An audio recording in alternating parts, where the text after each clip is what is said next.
வணக்கம். அன்னை மகாலட்சுமியின் அருளை பெற 15 படிகளை கடைபிடிக்கணும்.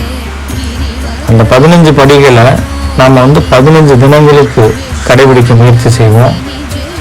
இதன் மூலம் அன்னை மகாலட்சுமியின் அருளை நாம் அனைவரும் பெற்று எல்லா நலனும் பெறுவோம். இதில் முதல் படி என்ன அப்படின்னு கேட்டிங்கன்னா, குரு பக்தி. குரு கண்டிப்பாக எதுக்கு தேவை அப்படின்னு கேட்டிங்கன்னா, நம்மளுடைய நேரம் விரயமாகாமல் இருக்கும். நேரம் என்பது தான் வாழ்க்கை. ஏன்னா ஒவ்வொரு நாளும் கழியும் பொழுது நம்மளுடைய வாழ்நாளில் ஒரு நாளும் கழியுது இல்லையா? அது மாதிரி நேரம் என்பது வாழ்க்கை. அந்த வாழ்க்கையை நம்ம சேமிக்கிறதுக்கு கண்டிப்பாக குருன்னு ஒருத்தவங்க தேவை. நீங்கள் எந்த ஒரு காரியத்தை செய்யறதுக்கு முன்னாடியும் அதை கற்றுக் கொடுத்த குருவை நினச்சிக்கிட்டு செய்து பாருங்களேன். அது உங்களுக்கு பல மடங்கு